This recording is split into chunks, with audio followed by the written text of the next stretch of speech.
We move on to item 2 on the agenda.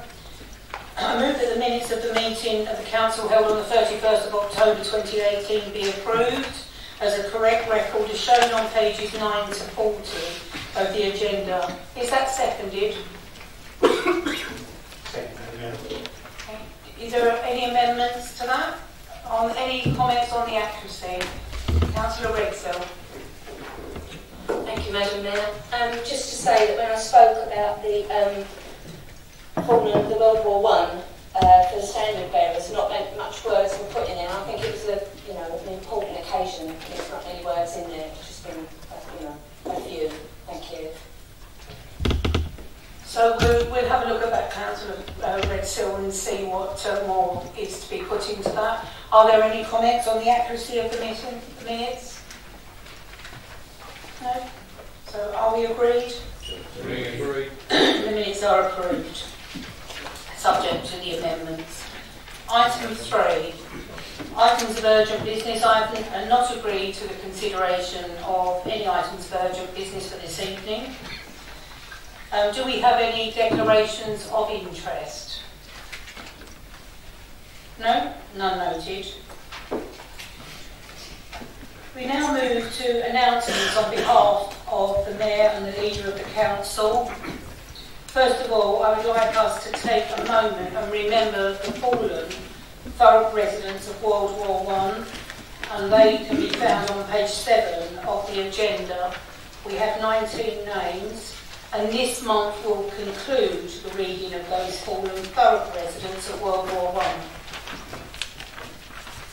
Ernest William Stokes, Leonard Knowles, Arthur Wright, Arthur White, George Henry Beresford, William James George Hodges, Richard Gore, Thomas Edward Tapsell, William Dorner, Arthur Charles Whitwell, Bertram Lake, William David Boston, Frederick Jackson, Alfred Willis, William Whiting, Sidney Biles, Edward Charles Monk, Robert Curry, and Charles Spicer.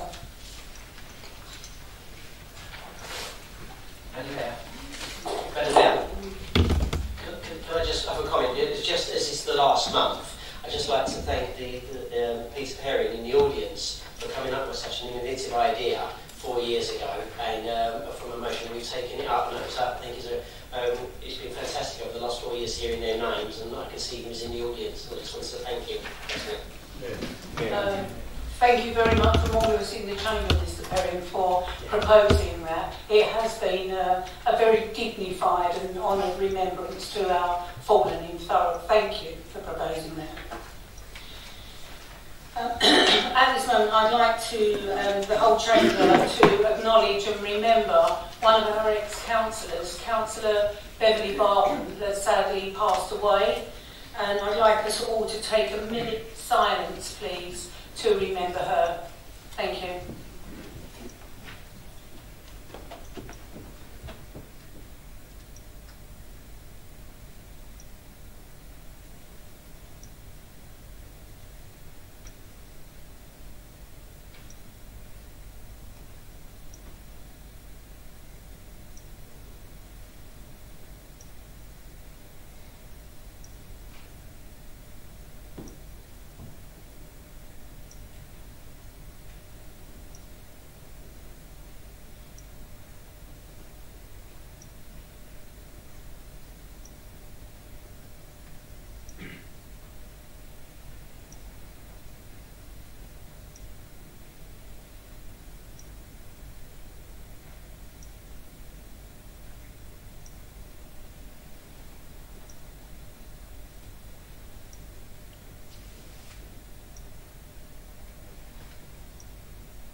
Thank you.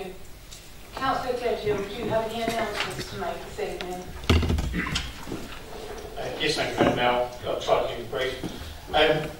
First of all, Lower Thames Crossing. Despite submitting written requests to Highways England to allow us to bring our final version of the consultation response to January full council for agreement, they have been insisting that we submit it on the day the consultation closes on Thursday the 20th of December. This has left us no choice but to arrange an extraordinary meeting on Tuesday the 11th of December to present and discuss the report and the consultation response. The project director of Highways England initially told me in a meeting before the statutory consultation began that the council's response could be submitted later and will be submitted in January, but as we find with every time we speak to Highways England, the story changes the very second they feel that it doesn't suit them.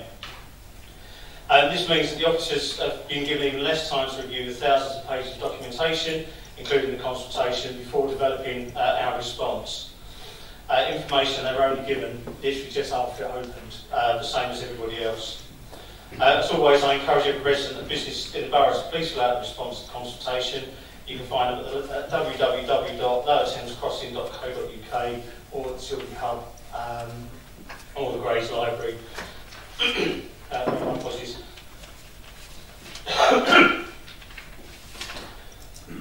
Free parking. Over Christmas, as we all know, the expense can increase, and we do actually like to ensure that our small businesses do have as much access to residents using those shops rather than going elsewhere in order to get their Christmas shopping. So, as seems to have been accustomed, and rightly so in the borough, we're announcing that we will be giving free Saturday parking in all of our car parks over the December-January period. And I'd also like to announce that we've been working with the King Street car park owners in Stanford at Hope to provide 2 hours free parking on Saturdays over Christmas and the New Year period as well. We do have excellent shops for small businesses in Thurrock, and obviously the Small Business Saturday coming up on the 1st would encourage everybody to get out and use our local shops accordingly.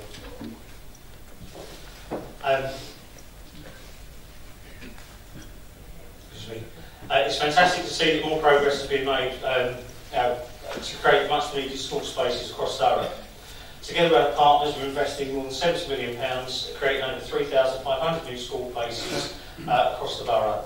At Cabinet last month, we agreed to spend nearly another £7 million for the expansion of St Clair's school in Stanford at Hope, and the creation of temporary classrooms ahead of the opening of proposed new Baltic Heath Academy in Grays.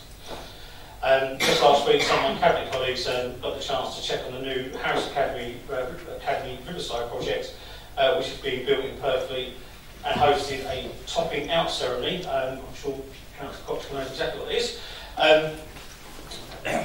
marking this important construction milestone. This project will form part of the vital planned regeneration of Purfleet. Is also yet another example of how we're getting community infrastructure in place of new housing. On education, we had another successful education award last Thursday at the Civic Hall. It's our annual ceremony which celebrates teachers, support staff, governors, trusts and head teachers across Thurrock schools. Winners were announced across 14 award categories throughout the evening, and congratulations to all those that actually not only were nominated but also won. I'm not going to do a clean cut affiliate update solely because Councillor Watkins is doing his portfolio holder report and I am losing my voice. But just to say, 2,591 fixed penalty tickets have been issued for offences such as littering, dropping cigarette butts and unsafe behaviour. We have successfully prosecuted 163 people for not paying their FBNs, and there are many more cases in the pipeline. I hope to give the Chamber an update on that specifically in my report in January. Thank you, Madam Mayor. Thank you very much. I have one other announcement. I was very privileged and pleased to join Councillor Sue Little in the launch of our Give a Gift at Lakeside, and already it's started to be a real success. And we have some cards here at the front with some children's names and ages and gender on. If any of you haven't got to Lakeside or can't get there, if you'd like to pick a card, and I'm sure that the young person would be very grateful. So thank you all very much for that. We now move on to item 6 of the agenda, which is questions from members of the public.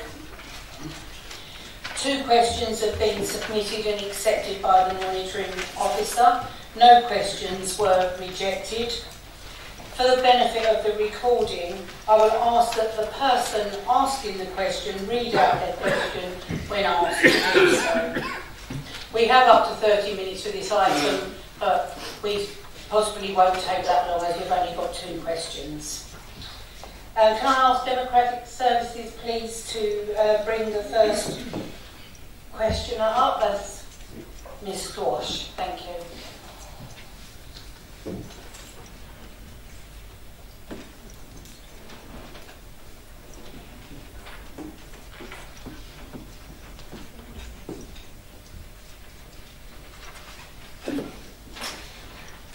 Portfolio member tell me what tests have been carried out with Tilbury in light of the dark, finely milled dust-like substance that is blighting Tilbury homes?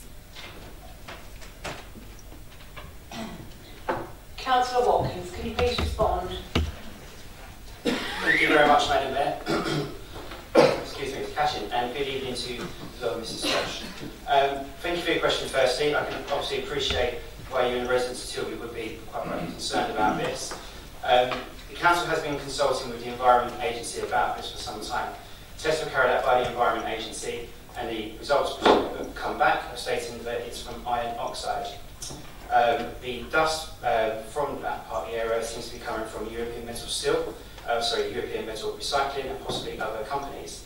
The Council's Public Health team have been consulted with, or have been consulting, should I say, sorry, Public Health England and its specialists about the test results from the Environment Agency. And I've advised that although residents will obviously find it quite rightly concerning, it does not pose a direct risk to health, and that comes directly from Public Health England. European Metal Recycling are regulated under the Environment Agency, not the Council, but we do have regular contact with the Environment Agency about this. And in July of this year, the Environment Agency did a review of EMR and came back with 6 recommendations. 3 of those, to name a couple, to name 3 of those, was the installation of dust suppression cannons, use of a water curtain, and removal of metal piles which have a higher dust or dirt content, and there was a few more on there. What I will say is, after speaking to colleagues from Public Health today and recently about this in further light, obviously I know that there was a bit of news about this as well last night, which I believe you spoke about, as well as Councillor Allen spoke about as well, but we will be creating a steering group in relation to this, whereby the steering group's role will be to ensure that pressure is put on the Environment Agency, and they're also making sure that EMR are following the recommendations which the Environment Agency have said needs to be conducted, and hopefully that gives a little bit of light to the residents. But the Council are taking this seriously. We will get the steering group up and running, and we'll make sure as well that we communicate back to both councillors and residents. Ms. Squash, do you have a further question, a supplementary question? No, just to say thank you very much. Thank you. Mr. Herring, would you like raise to... a point of order? Can I raise a point of order, maybe? I'm concerned that the portfolio holder has unknowingly, I'm not convinced by the medical advice that has been given. Can I raise that in this chamber? No, not at this time. If we can take that up outside of the meeting. Okay. Thank you. Mr. Perry, would you like to take your seat, please? Dr. Sloan. Yeah. Professional. Mr. Sorry, it's not something that's a good problem. Mr. Perry, would you like to read out your question, please? Yes, thank you, Madam Mayor. Is it a fact that children for whom the Council has a statutory responsibility under corporate planning, corporate parenting legislation, cease to be the Council's responsibility at the age of 16, as they are then asked as young adults? My question is addressed to Councillor. Councillor Newsall, please respond. Thank you for your question, Mr. Perrin, and no, that is not a fact. Thank you.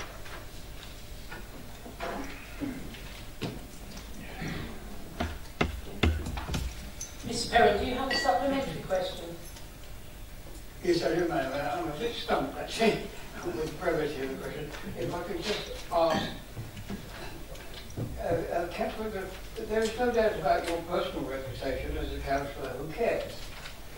This Christmas, will you be the good fairy godmother to those young adults who have, over the past year, ceased to be the legal responsibility of the council, and together with your 48 other little helpers, strive to ensure that they have a roof over their head, food on their table, and are in a safe environment over this Christmas?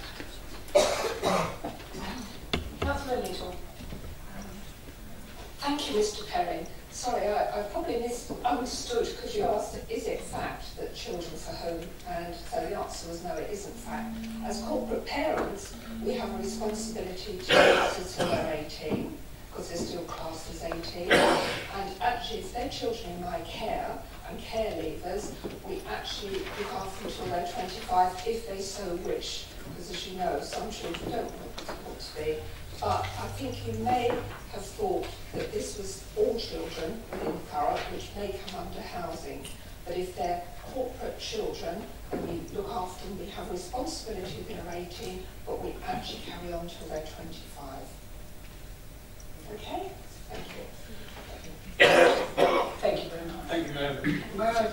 May I just take this opportunity to wish you and all the other councillors a very happy Christmas and a happy, healthy, prosperous New Year. And the same to you, Mr. Perry. Thank you very much indeed. We now move on to item 7 on our agenda, petitions from members of the public and councillors. I've been notified that we have 2 notices of petition. And Miss Morris, if you would like to present your petition for the residents of West Thurrock, you have 2 minutes to speak on your petition.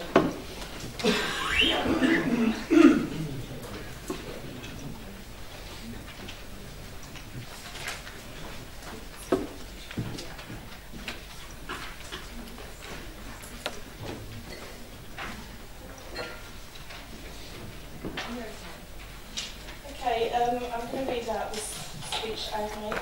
We, the residents of Schoolfield Way, Schoolfield Road, St Clement's Way, Foxfield Close of West Thurrock, are served by BT Cabinet number P29, which has not been updated for a considerable number of years, and our area is also listed as not designated as eligible for future investment on the Superfast Essex website.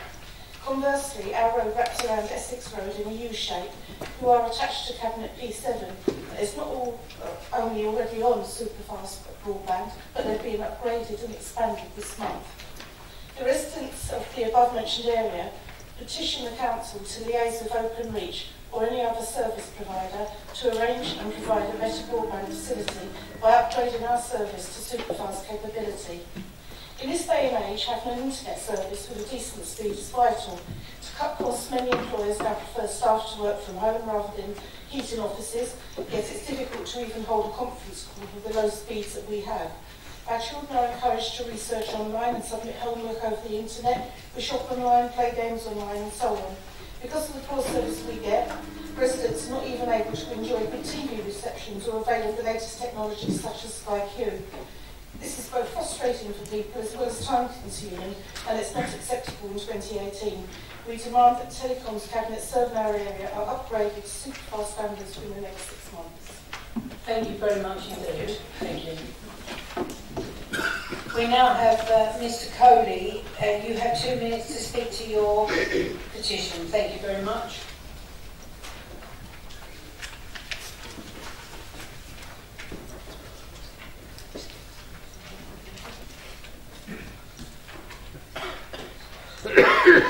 The Thurrock Taxi Driver Association represents the majority of hackney carriage and private hire taxi drivers in Thurrock as well as operators in the borough.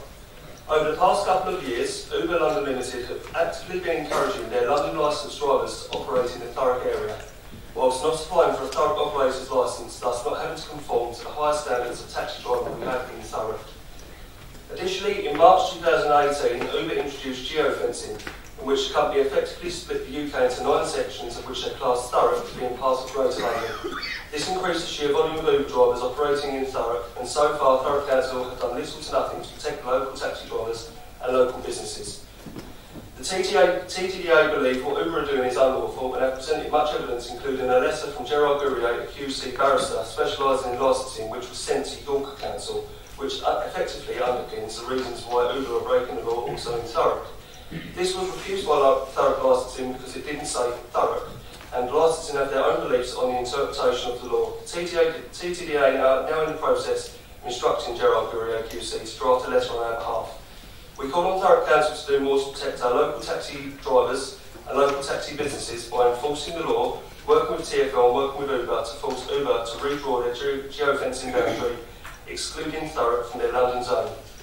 And if wanting to apply for hire in Thurrock, urge them to get a Thurrock operator's licence. Thurrock taxi drivers and local businesses are being decimated by the unlawful operations of Uber and simply cannot compete fairly unless the playing field is fair. Today, as chairman of the TTDA, I present a petition drawn up at short notice with 94 signatures from Thurrock registered taxi drivers. Thank you very much indeed, Mr. Cohen.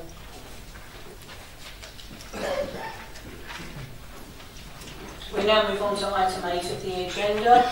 This report can be found on pages 43 and 44. Are there any matters arising on this report? No, thank you very much. We then move on to item 9, appointments to committees and outside bodies, statutory and other panels. Councillor General, do you wish to make any changes? Excuse me, thank you, Madam Mayor. Obviously, with 2 new members, there will be changes to current allotment to Thurrock services at such time as the report comes forward to change the seat allocation. But they will be Cleaner, Green and Safer Overview Scrutiny Committee. Councillor Manning will be stepping away from that to be replaced by Councillor Lawrence. On Planning Committee, Councillor Piccolo, Councillor Jeffries will be stepping away, and Councillor Salmons and Councillor Lawrence will be taking their place. On Licensing Committee, Councillor Hay will be stepping away and Councillor Salmons will be in replacement, and Councillor Salmons will also be a sub on the Health and Wellbeing Overview and Scrutiny Committee. Thank you, Madam Mayor. Thank you very much. Councillor John Kent, do you wish to make any changes? Just the one, please, Madam Mayor. Councillor Bass will be standing down from the Lower Thames Crossing Task Force to be replaced by Councillor Schilling. Councillor Spillman, do you wish to make any changes? Yes, I'd like to replace Councillor Lawrence, who's obviously left the group, with Councillor Salmons, and I will place Councillor Potter on planning. I also place Councillor Hamilton on planning, but there's also a vice chair now available, so would now be the time to propose Councillor Cherry for that vice chair. That would be voted on, I'm assuming.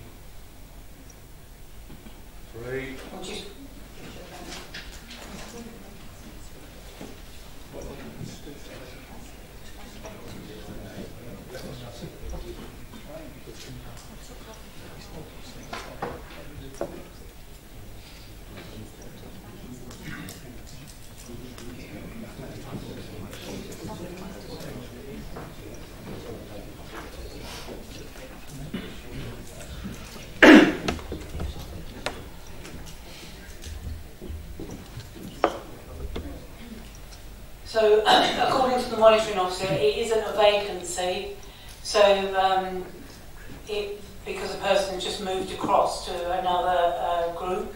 So at the moment there isn't a vacancy. Is that right, monitoring officer? Are we understanding that correctly? Yes. Yes, she was elected by council. Okay, thank you very much. So are members in agreement with the nominations made? Agreed. Thank you. We now move on to item 10, to receive reports from Cabinet members. We've got 2 Cabinet reports this evening. The time allowed for each report is 15 minutes. I will take 1 question from each member and come back if we have any time left. The report of Councillor Watkins, a Cabinet member for Environment and Highways, can be found on pages 45 to 64 of the agenda. Councillor Watkins, would you please introduce your report? You have 5 minutes allocated. Thank you. Thank you very much, Madam Mayor. I have time with myself because I know I can grab it on. Madam Mayor, Councillors, I present to you this evening my 2nd annual report on environment and the first time for highways. It continues to be a massive honour to stand here and be able to present this to you. Since I last reported to you, the team have been busy. Over 10 million residential waste bins have been emptied. Over 1,000 acres of grass have been cut. Alongside this, we have filled over 3,800 potholes. We have resurfaced over 5 miles of road, and I was really proud to see last year the street cleaning one team of the year. We have continued to ensure Clean It, Cut It, Fill It is working for everyone, improving on what we have done so far. Thanks to the exceptional finance work Councillor Heaven and the team have done, it's meant that we have not only protected budgets but putting additional money in across environment and highways. And to strive for a continuing better service, we continue to invest in the equipment and to help the teams. We have spent over 8 million purchasing new equipment and fleet vehicles this year. We have now had 2 new gritters in-house and already in use. New vehicles purchased to help empty the drains across Thurrock. We have new sweepers helping to clean up the streets. We now have in use 28 new waste vehicles, and we have a new fleet of cage vehicles for grounds and street. This is just a few of the lot that's already been brought in this year. And we have major projects on the way too. 50 million on east-facing slips to help with congestion issues around Lakeside and the A13. 9 million being spent on a redeveloped household waste and recycling centre. 79 million on the A13 road widening. And the Bridge Street signalisation is now in progress, and the work to make roads back into two-way flow is now under consultation. These are just some of the major projects which will help residents across Thurrock, which are underway and are waiting to be achieved. But we've also already started some major projects as well. The street bin review, as I'd love to talk about, is underway, and the bins are now starting to be replaced across the borough. We're also addressing the bins in our cemeteries, and we're making sure that those are replaced starting from March. The new bin tags, make sure I get it right that time, are now being rolled out to help improve recycling, including a new communications plan which is being put into place. Tackling fly tipping issues continues to be obviously a major part of the Environment Department. As part of the redevelopment site of the Household Waste and Recycling Centre, we will be able to take on commercial materials. We have more enforcement officers out on the streets currently, and we are starting a new communications plan to educate residents and also continue to show we take a zero tolerance on anyone who thinks fly tipping is acceptable in this borough. And as part of our Parks and Open Spaces redevelopment, I'm proud to say tonight that we are employing 3 brand new park engagement officers who will consult and engage with community groups and residents to help with the park redevelopment. A real good piece of news to help with obviously local residents and communities get the parks and the equipment exactly what they're after, not what the council thinks should be there. We're now entering the winter maintenance period as well, where the gritters have obviously already started to be out. The teams will be out across Thurrock, shrub pruning and working on improving cemetery appearance. And alongside that, obviously from the feedback we got from last year, we'll make sure we're getting good communications out about it as well, just to ensure that there's no kind of miscommunication about the winter maintenance programmes and what goes on. We're also working with our commercial partners, ports and residents to improve congestion across Thurrock, and we're working on a series of new plans to help keep Thurrock moving, with a new ambitious plan called Smart Thurrock.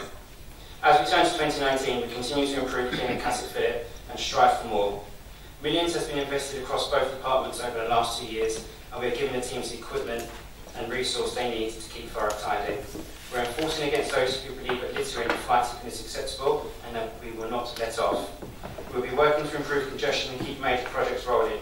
We'll be tackling the HGV issues with a new HGV plan coming out, along with a parking plan coming out in 2019, against much, much more. We continue to work being carried out with C2C and TfL, with the introduction of contactless payments throughout Thurrock. We are making real great strides here, and I hope to be able to announce more in the coming months. We will sign off the new bus contracts, ensuring needed local bus services are kept for the long term, not the short term. A lot has been achieved, but there is more to do. And Madam Mayor, I'd like to finish off with some sad news. Obviously last week, as people may have heard, councillors should I say may have heard, 2 of our enforcement officers were assaulted in a vicious attack. I'm sure I speak on behalf of all councillors this evening when I wish them a speedy recovery and hope that justice is served on the person who did that. And Madam Mayor, with that, with 4 minutes, 30 seconds, I'll take questions. Thank you. Very well done, Councillor Watt. Councillor Warren, as Chair of Cleaner and Greener, Saver, Overview and Scrutiny, would you like to ask a question? Yes, thank you, Madam Mayor. And thank you, Councillor Watkins, for what is a very, very informative and a very long report to read. And I'm sure that this is a complete oversight and was never intentional, but I see that your financial statements appear to be missing off of the back of your report, which was always a recommendation that we should have financial reports by every single portfolio. So could you please assure the Chamber that your portfolio budgets are not overspent for the current year? And with this in mind, could you tell us the top 2 budget pressures from your clean and greener part, because that's the bit that I look after. What are the 2 top pressures, and what steps have you taken to make sure that these parts come in on budget for the next year? Councillor Watkins. Thank you, Madam Mayor. Again, with that, Councillor Roberts, a good spot. I do apologise. I'll make sure that it's circulated out to all members afterwards that it's complete oversight. In regards to budget pressures, this year, the same as last year, waste disposal costs continue to be the biggest problem we have as a service. This isn't just local to Thurrock, this is happening across the entire country. A good piece of news, and obviously in response to what measures we are taking in order to try and bring that back down. We are speaking to our contractors in regards to actually getting those costs back down, and hopefully they'll be able to give a bit more feedback in the coming months about that, with some hopefully good news as well to show the work that's been done with that. Is that only waste? Top 3? Top 3, and also, I suppose, the second one as well is obviously in relation to HGV drivers. This summer in particular, we did obviously experience some issues with the waste service. I'll hold my hands up to that, I'm not going to say otherwise from that. We did have some issue getting HGV drivers in, which meant obviously there was a bit more reliance on the agency this time around. We have got plans, which is in a report in place, which will hopefully be addressing that to improve that going forwards. Thanks. Thank you very much. I now come over to Councillor Peter Smith as Vice Chair of Planning, Transport and Regeneration. As Councillor Kieran isn't here this evening. Thank you, Madam Mayor. I'd like to thank Councillor Watkins for his very detailed report, and as he is aware, I have a very keen interest in transport, and in particular HGV movements throughout parts of the borough where there should not be HGV movements, and I look forward to hearing about the new HGV plan moving forward. But if I could just highlight one particular area of interest to me, and that is with the waste collection, residential waste collections, where we use the sweep system. And the residents to the west of the borough, particularly Agley and Purfleet, you won't be surprised, tend to, I think, adversely have more missed collections because they are at the back end of the week. If there's problems in the front of the week, the knock-on effect quite often means, and I experience this myself, the bin collection is on the Saturday or a Monday. It's not particularly a big hardship for me, but for families with little children, it will be. So perhaps the portfolio holder could just help me out with that one, with an answer. Thank you. Councillor Watkins. Thank you, Madam Mayor. Thank you, Councillor, for your question.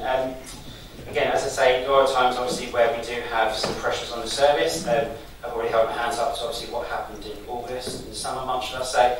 I'm not hiding from that, so obviously very much in the public press, and obviously it's in the report as well. To answer your question, Councillor, obviously you are correct. Sometimes obviously that the Friday service can be affected in that way. We're putting measures in place, as obviously the report states, in order to try and address that, so that throughout the entire week we have the service exactly how it should be, not just on Thursdays and Fridays, but on Monday, Tuesdays and Wednesdays as well. I can announce that in October we actually were over target, we were over 99% for our collection rates, and November has followed the same. So we're hoping that the plans we put in place are now starting to work.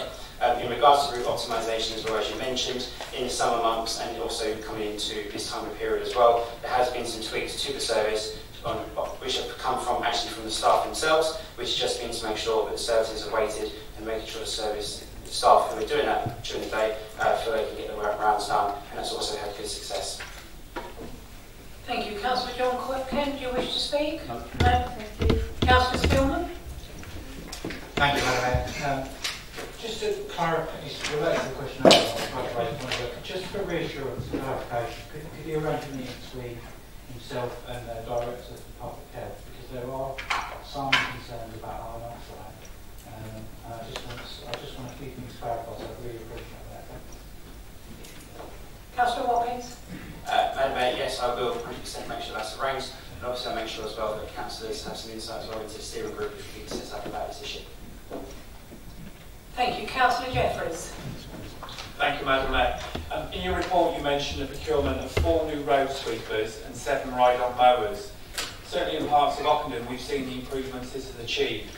However, would you agree with me that there's still room for improvement, and would you commit to work with me and the residents of the Flowers Estate so that we can too benefit from a cleaner, greener environment?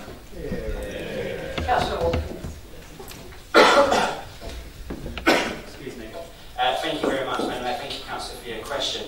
100%. I know you've done some excellent work on the Flowers Estate. I know you've been bugging my team about this over the last couple of weeks, so thank you very much for that. Keep up the good work. You are right, obviously an awful lot of money has gone into the department in order to give all the staff the equipment they need in order to keep Thurrock being tidy. We continue to strive for more, and we do continue to strive to improve. I've always said that from last year's portfolio holder speech, and this night's one exactly the same. No, we are in a very good place with the service. I'm very proud of the work the team do.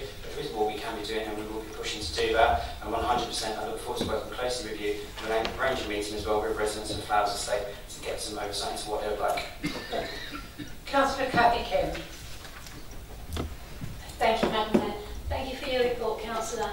Can I ask, the junction with Lodge Lane, Connaught Avenue and Bradley Avenue was recently reconfigured. We commenced on the 17th of November. There were 4 accidents at that junction. Does the portfolio holder agree with me that, in my mind, that junction needs to be looked at again? And will he keep the ward councillors of Thurrock and Clays involved in what action he's proposing to take to ensure we get that junction right, so that we are protecting the lives of the residents using that and the residents that live nearby and the other residents of Thurrock, please? Councillor Watkins. Thank you very much, Madam Mayor. Thank you very much, Councillor, for your question. 100%. We'll make sure that's arranged. As I've always said in this chamber, you know, I'm very open to any council who wants to come to me and arrange a meeting. I'll make sure that I'm there. Obviously, I'll be more than happy to meet with yourself, Councillor Kent, and obviously ward councillors as well, and any residents who want to speak about that issue. Obviously, every time we do make changes to the road network in regards to one question, it does get reviewed afterwards to see how it is working. Obviously, if any changes which need to be made afterwards, they will get made. But I'll make sure that's obviously seen as more of a priority moving forward, and we'll get that arranged as soon as possible, Councillor. I'm afraid we don't have time for any further questions. Councillor Watkins, you have 2 minutes to sum up, please. Thank you very much, Madam Mayor. I won't use my 2 minutes for once as well. I'm on a roll in regards to time tonight, so unlikely. I just want to finish off with a couple of things, Madam Mayor. I didn't talk about it too much. I didn't talk about it actually at the start, but Remembrance Weekend, I was very proud of what the work the teams had done over that period of time. Obviously, it was fantastic to see so many community groups getting together. North Stifford, Stamford, Grays, Perfect. It was fantastic to see the communities come together to obviously remember something which is so important. And walking around, especially in Ockenden the night before, and seeing the work that had been done with the War Memorial, obviously in relation to that Sunday, was fantastic. And I'd like to say a massive thank you to the team for that, and also in particular to one officer with that, who was Susan Newton, who she did an absolutely fantastic bit of work with that. She took an awful lot of work on herself, and I think she deserves a lot of credit. And with that, Madam Mayor, all I say is clean and cut and fit, and Bennett continues to push forward and continues to improve. I can't wait to see what 2019 brings, and I'd like to say one more time, thank you to every single member of the Environment and Highways team for all the work they do. Thank you. Thank you very much. We now move on to our second Cabinet report for this evening. Councillor Hewling, would you like to present your report, please? Thank you, Madam Mayor. I'm so happy to be the holder of this varied portfolio, as it crosses over so many directorates and really proves what difference teamwork can make. This year has been about getting Thurrock active. We've employed a strategic lead, and in just a matter of weeks he's met with over 40 football clubs, local bowls teams, cricket clubs and athletic clubs to help support them and direct them to extra funding opportunities. We're working with Sports England and national governing bodies to understand sporting needs for a growing Thurrock and make sure future needs are built into the master plan. The museum secured funding to catalogue and digitalise the 250,000 years of artefacts we have, and this helps us raise the museum to current standards and therefore be able to attract more funding. And we're updating displays, creating new ones and making the museum more accessible to all with travelling exhibitions and loan boxes going out to schools. And Coalhouse Fort also recently was awarded £47,000 from the Coastal Revival Fund. As regeneration plans develop, so will options for the Thameside Theatre. Meanwhile, it continues to produce the much-loved pantomime and works towards being self-funding by breaking even. I'm always astounded by the number of hours both council staff and residents volunteer, giving their time freely. Hundreds of hours alone went into the various projects to commemorate World War I over the last 4 years. The production of a book of memories collected from residents, the numerous exhibitions that took place, all had to be researched, collated and written and manned by volunteers. It's a privilege to be involved with the community and the development team and the huge array of voluntary services available in Thurrock, and I extend my thanks to all of them. The team work closely with the community, empowering residents, and they are key to the success of hubs. The library survey showed that 89% of residents want their libraries to evolve into more community-minded spaces, and this team is critical to making that happen. For the future, for the first time in 20 years, we're producing a library strategy and a way forward for the next 5 years. The team are working closely with steering groups and volunteers to create co-located hubs like Ockenden, Tilbury and Avery. Residents want their library service to grow and evolve, and that's what we'll do. Finally, let's look at performance. We said we would make services better, and we have. We said we'd balance the books, and we have. We said we would be more open and transparent, and we are. And we said we would proactively highlight failures and work to tackle and improve them, and that's what we're doing. And the result of this is an incredible record-breaking 70% of services reaching our high exacting standards.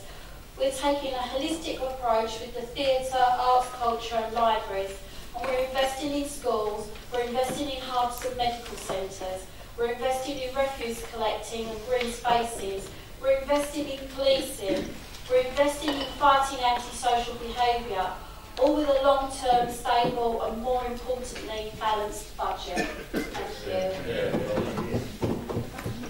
Thank you very much. Councillor Holloway, as Chair of HOST, would you like to ask a question? Yes, thank you, Madam Mayor. You mentioned your library strategy. It's fantastic that we actually have a strategy for libraries. I very much welcome that. Just want to ask the portfolio holder, what involvement has there been from librarians themselves in designing a system?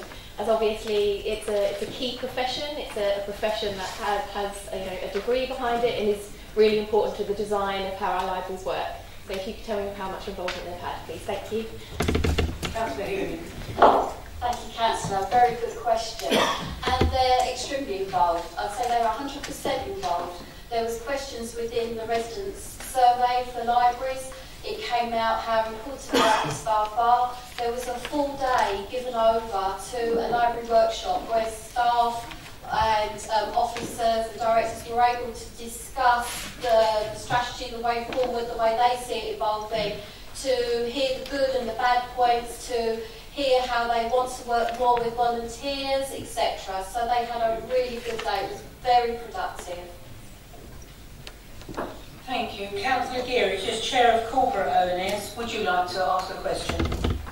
Thank you, Madam Mayor. Yes, I would. Part of the portfolio of Councillor Hewlin is corporate performance. A key function of that performance role that she holds is to challenge underperformance across the council and to ensure that it's corrected. We are, I think it's fair to say, still failing as a council in a number of areas. For example, we've seen the target on the proportion of bins collected on time failed for 3 consecutive quarters now. Given that, I and many other councils were actually surprised to see that the administration are proposing spending £10 million on a new council chamber and office. Could you spell out how that will improve our performance? Councillor Hewlin. Do you want to talk about performance of services, or do you want to talk about how the council is going to regenerate and including in that the chamber? I can't see... Right, okay, because with services, I think, to be honest, the fact that we're at 70% passing when you were way below 60%, not even 50% a lot of the time, generally around 46% passing under your administration, I think we're proving that what we're doing is actually improving services. The regeneration plan, actually I'd like Councillor Gottschall to be able to discuss that during the local plan meeting that they're having on the 11th. Councillor King, do you wish to ask a question? Thank you very much. Councillor Spillman? Thank you very much. Thank you for the report. The council have had a arts and culture consultation. Some of the money to pay for that, I believe, was raised by a grant, so it wasn't all council money spent. But can you reassure me that the rumours that I'm hearing, that the actual grant that will come out of that is actually only marginally above what the consultation costs?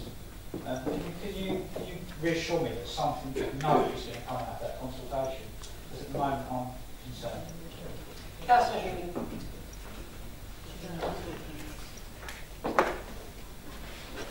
I'm not sure that you understand which grant it is or that I understand which grant it is. So I'd like to get officers involved. We'll look at the grant itself and can I come back to you with a written answer? Because I don't feel able to discuss the actual figures on the grants today. That's acceptable to Councillor. Councillor Jeffers. Thank you, Madam Mayor. Concerns have been raised with me regarding library services. In Ockendon, we are rightly very proud of our library. Can you confirm that there are no plans to close any of our library services? Councillor Hooley. Thank you, Councillor, for your question. Yeah, library services are not closing. They're definitely not closing. Unlike our colleagues in Essex, we'll be keeping our library services open. And within the same communities that they're already in, we've got 9 libraries and 1 extra self-service library. What we will be doing is improving them and involving them. That might potentially mean that the building changes, but the library service is definitely staying. Because, after all, like we said, libraries aren't the bricks and mortar. What's important is that they're about supported learning, they're about meeting places, they're about community groups, and they're, above all, libraries are about the people. So what better example have we got in Ockendon itself, actually? They're a library service that can grow and evolve.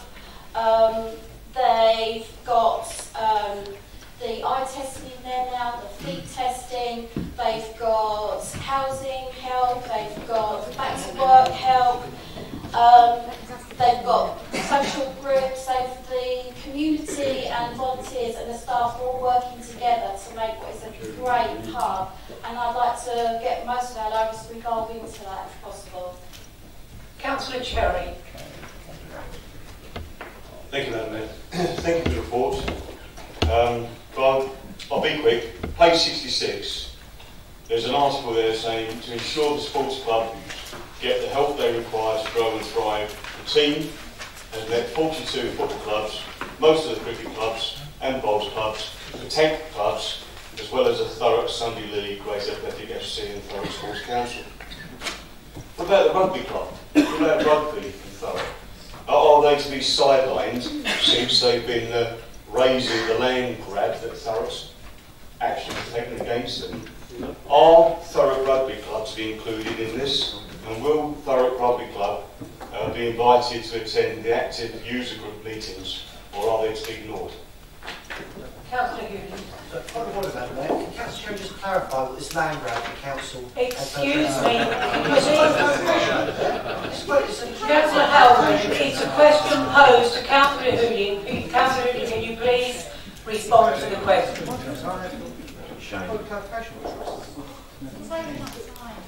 I'm not going to get into a bum fight. Basically, you can't have a report that's 1,000 pages long. Of course course, we're interacting with rugby clubs. The Strategic League has already been meeting with rugby clubs as well as all other types of clubs. I apologise if I didn't mention rugby clubs specifically, but yes, they're included, and all clubs are invited to interact with Active Thurrock, Active Essex, and look for funding. And yes, they are being helped by the council. Councillor Warrell. Thank you, Madam Mayor. There wouldn't be a community report in this chamber without none of us raising our Thameside Theatre.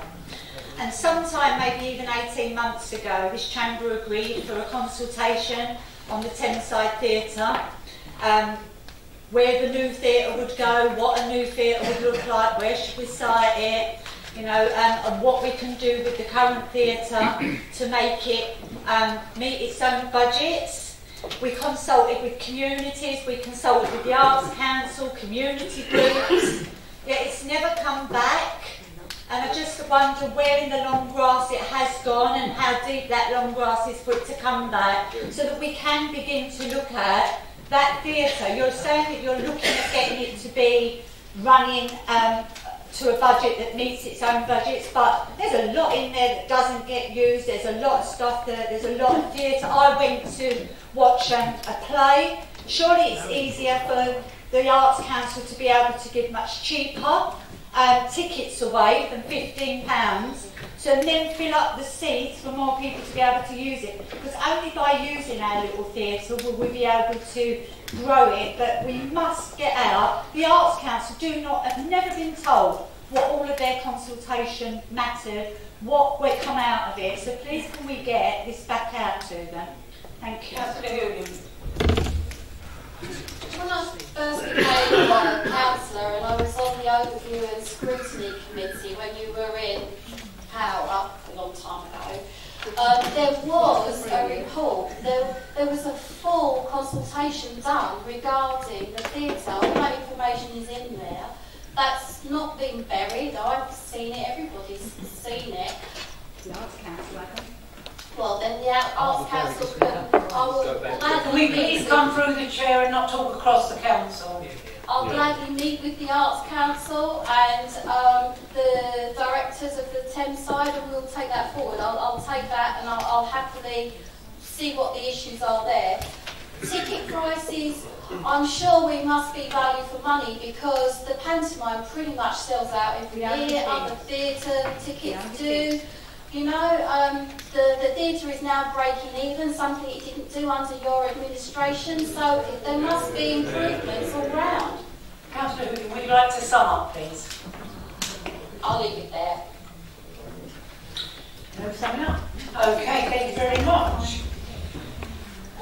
Thank you for those two Cabinet reports.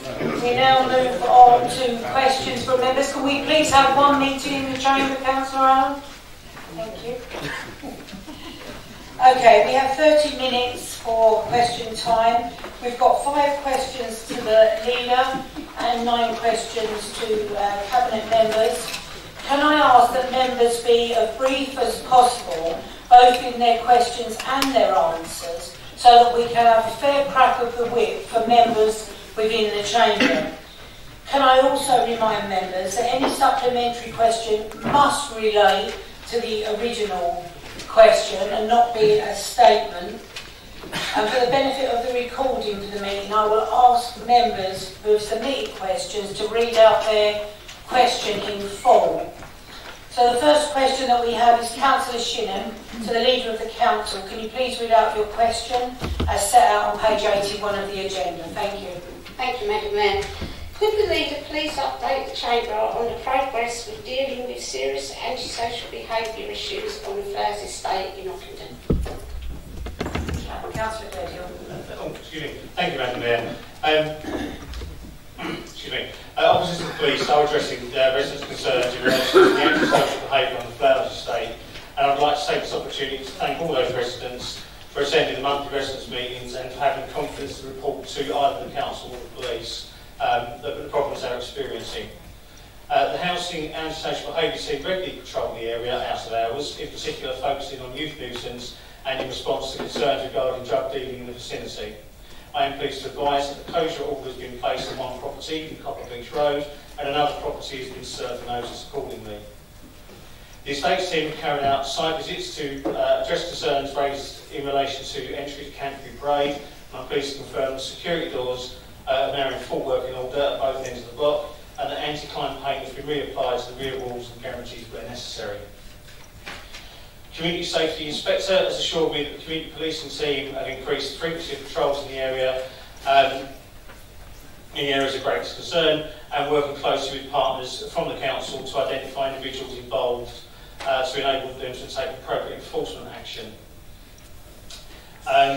Liaison with local businesses, engagement with local residents forums continues, and to ensure we understand fully the concerns that appropriate action is taken to remedy them.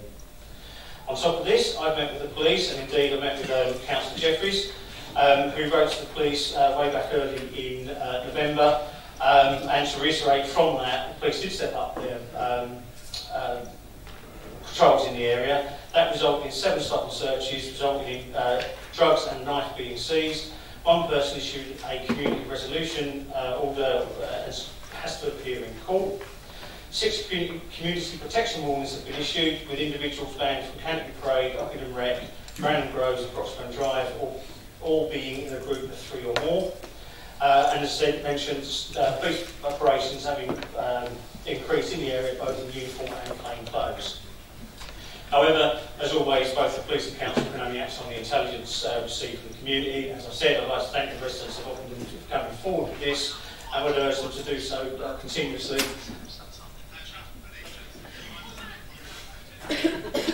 Sorry, that's a damn so much.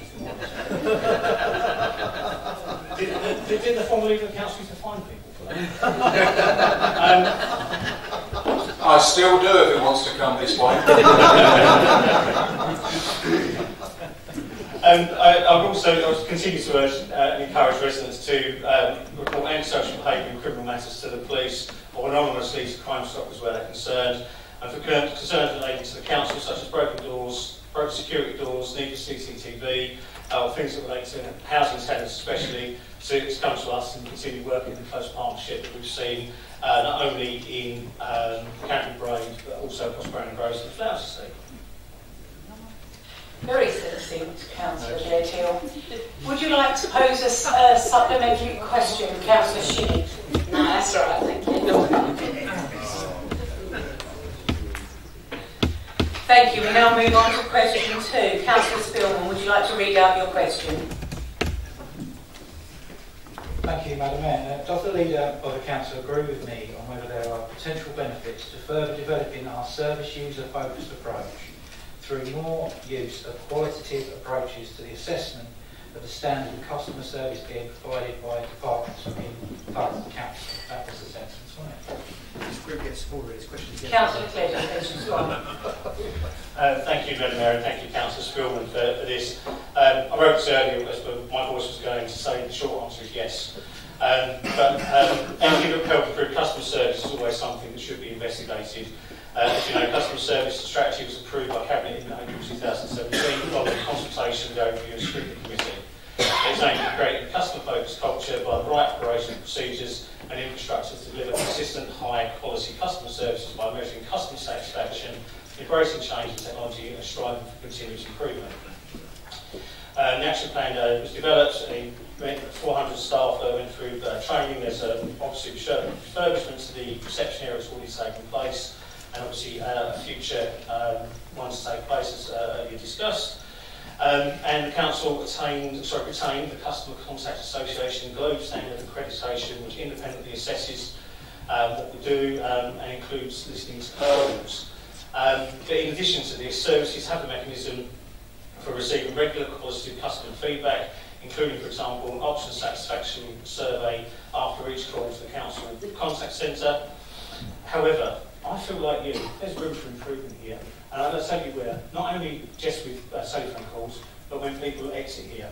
The number of times I'm outside and hear people say, hold on, they just said this. And it suddenly dawned on them that they may not have got the service they want.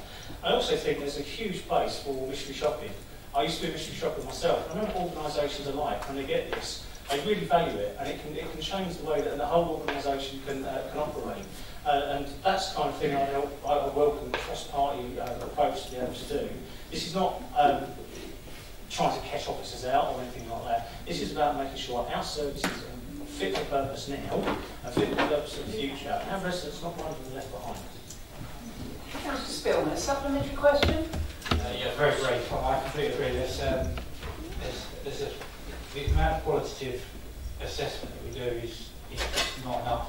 There's so many vulnerable people come through this council, and we don't even ask how their experience was, how they felt about the service they felt. And I think it's not beyond the wit of this council or beyond the financial limits of this council to start doing that work, because it would improve services across the board. And does the leader believe that it would be worth considering placing the responsibility for this assessment in one of the fine voluntary organisations that we have in Thurrock? Councillor Jettill. Thank you, Madam Mayor, and thank you, Councillor Spillman, for your excellent follow-up question there. I'd like to say, it's really great to just help to the vulnerable, but to be honest, it's not just vulnerable that are coming through here and feeling that sometimes they don't get the service that they deserve. Equally, I've had a number of emails to say that actually, that's a really good service. Thank you very much for getting the issue resolved. Yes, should there be money made available? Yes, I think it should. It's money well spent. Every time that someone walks around out here, doesn't get good service, that you can guarantee they'll tell 10 people. 10 people tell 10 people, and then it'll be all over social media, and then we'll be slammed just for that one poor service. When 10 people come in with good service, they won't tell anybody. They just assume they've got the services which, quite frankly, they deserve. Should it go out to one of our fine voluntary services? If this was to become something that we do, we'd have to go through the tendering process, but I would actively encourage those CBS and CAB and so on to be able to bid for that, because this is money that they can use to improve not only our services but also to improve theirs. So again, it's not only money well spent, it's money doubly well spent. No further questions? Thank you very much. We now move on to question 3. Councillor Spillman, can you please read out your question on page 81 of the agenda? Can I just say that these sentences are the monitoring officer's fault and not mine? I have punctuation in mine.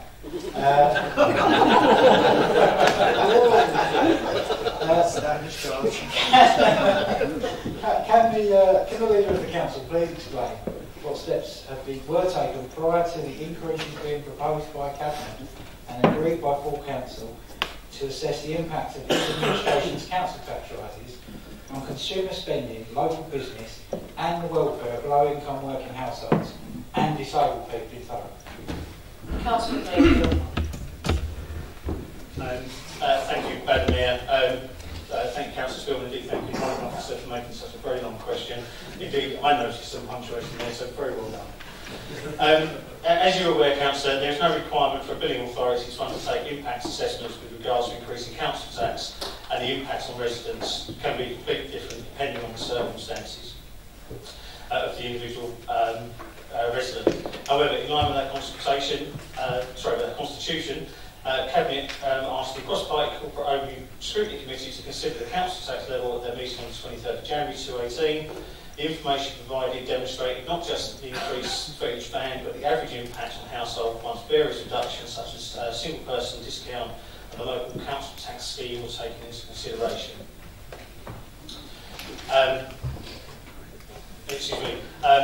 That committee did not, despite the committee not erring against the proposed 2.99% increase for the 2018-19, Cabinet at the meeting on 7th of February decided to ignore that recommendation and reduce the level of increase to 1.99. The recommended level for council tax was therefore 1% lower than the average of any other local authority. A quick check of the general fund increases for those that are on the LCCS or indeed other discounts. The full impact on average was £4.75 a week, or £4.75 a year, or 10 pence per week for the amount that went to the general fund. We must of course remember that the police also increased their proportional council tax by £1 per month. And in the coming weeks, we will see the impacts of the extra police hitting the streets. And there was also a 3% increase in council tax to increase the amount of money spent on elder social care. So I'm sure the extra £1.9 million raised locally for this will have a massive positive impact on those who receive support from the elder social care team. Excuse me, whilst this administration approach has been to maximise income from a number of sources, it is important to remember that council tax forms a stable platform in the council's finances, and we still remain the lowest council tax in Essex and one of the lowest unitary authorities in the country. This has also always been the case since I've been a councillor, and this has been achieved helped to have been achieved by 4 years of previous coalition government granting councils like Thurrock extra money to ensure a 0% increase in council tax in the past. Councillor Spillman, do you wish to pose a supplementary question? I do, Mayor. Now, I know that we've broken down per person what the change is, but there is, as I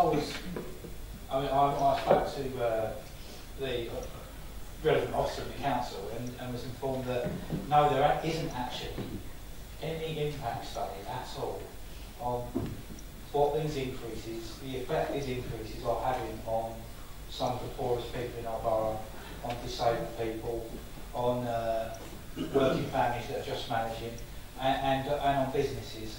Now, I'd hope, I mean, in the last 2 years we've raised council tax, not just yourself, but with the police and crime addition as well. We've raised council tax nearly 10%, and yet we've not done any significant study of the impact of that on the most vulnerable people in our society and on business. I think it's about time that we did start looking into that, because this is the biggest decision we make in full council, in budget council, and we don't have all the evidence that we need on the impact of it. Councillor Gledhill. Thank you, Madam Mayor, and thank you, Councillor Spillman, for your question. As I said, the Local Finance Act, there's no financial requirement for us to do anything in that. In the past, we've had a Fairness Commission to look at benefit changes in the round. And of course, there is open scrutiny, which is quite easy to commission that kind of work. And with the exception, obviously, today, with the Vice Chair of open scrutiny sitting in the Conservative benches until the week after next, I'm sure. This is all something that the Chairs and Vice Chairs of open scrutiny could easily put forward, and indeed I would welcome this. Just to see not only what the impact is on money going out, but also the impact of what's happening. Because you clean it, cut it, fill it, eventually spits out, and all the other programmes we've put in place, we see much cleaner streets, which benefits everybody. The police, as I say, the extra police being on the streets in the next couple of weeks, and the council tax that been raised last year. £1.9 million going in extra into adult social care from last year, or this year alone, sorry. All of this will have an impact on those residents as well. So we can't just look at it saying, well, what's the impact on the money going out? It's also the impact it's going to have with how their money is being spent on them, on the services that they receive, and how that's impacting on their ability to live well in Thurrock. Councillor Spillman, do you have a second supplementary? Thank you. We move on to the next question. Councillor Jeffries, can you please ask your question? Thank you, Madam Mayor. Can the Leader outline the Council's approach to whistleblowing allegations and what the outcomes have been? Councillor Gledhill. Thank you, Madam Mayor, and thank you, Councillor Jeffries, for your question. On whistleblowing allegations are taken seriously. The initial primary concern is always the protection of the welfare of the whistleblower to ensure that they are not exposed to any detriment because of their whistleblowing. The initial steps for any whistleblowing allegation are, is this a whistleblowing activity? Is this a protected disclosure? What steps need to be taken next? Avoiding the risk of any detriment to the whistleblower and consideration for the welfare and their protection, as I've stated. What is being done about the allegations? Then the outcome. The outcome from some of these recently have been the dismissal of staff, successful prosecution after investigation of counter fraud and investigation department, and obtaining reassurance and changes to safety at work issues. So not just improving the safety of our staff, but also the residents alike. It's worth noting that Ernst Young, our external auditors, reported, we have reviewed the annual governance statement and can confirm it's consistent with other information from our audits of the financial statements, and we have no other matters to report in relation to whistleblowing. This means that as there was no adverse comment, as that comes under the part of that statement, our external auditors are quite happy with the process that we've done and the outcomes and the way they're being dealt with. To be honest, as long as I've been a council, I think we've pretty much had the same whistleblowing procedure. Every year that financial statement comes back, so I'm still quite convinced that what we're doing is the right thing. Councillor Jeffries, do you have a supplementary question? Thank you, Madam Mayor. So, with regards to the report to Cabinet regarding the whistleblowing allegations concerning child safety issues, can you explain to the Chamber what's happened and the outcomes, please? Councillor Daredale. I have to be mindful on what I say in relation to this, Madam Mayor, but thank you, Madam Mayor, and thank you, Councillor Jeffries, for the supplementary. In regards to the Children's Services whistleblowing allegation, the day after receipt of the anonymous letter, on the 4th of September 2018, the Monitoring Officer discussed possible methodologies of assessment with the Chief Exec, Director of HR and Deputy Head of Law and Governance Safeguarding. It was agreed that some of the allegations were by definition of qualifying protected disclosure, and further to the Monitoring Officer's session advisory inquiry, it was referred to an external independent safeguarding expert.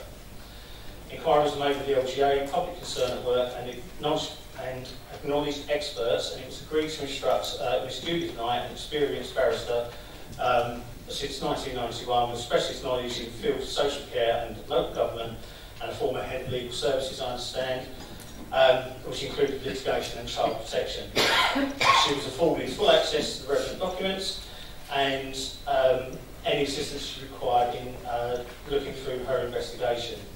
Ofsted were kept fully informed of the above approach and monitored its progress through every stage. Inevitably, with such investigations, it contains sensitive personal data of individuals, but appropriate briefings have been given at governance group, and obviously the statement of the outcome was brought to Cabinet. Further detailed briefings on inspections and questions and answer sessions have been scheduled with group leaders. I'm glad to say that we had full attendance there this evening, and that will not just be a one-off meeting, that will be ongoing to allow members enough time to read all of the information that was provided. That includes me, to be able to come to some answers, and so hopefully all of their fears allayed. It's good to hear that the Council has received written confirmation from Ofsted, the governing body appointed to investigate child safety matters, and now satisfied that the appropriate investigation has been undertaken and that no further action is required. Ofsted also confirmed that they are closing down this as a whistleblowing referral to them, and note that the Council intends to progress the learning outcomes for such investigations as normal practice, and I also understand that the local safeguarding board is now to do a managed review of this particular case, which we welcome. Councillor Jeffries, do you wish to pose a second supplement? Yes, please. So you mentioned that some of the information cannot be disclosed to members. Does that include you, and why would that be? Councillor Jeffries.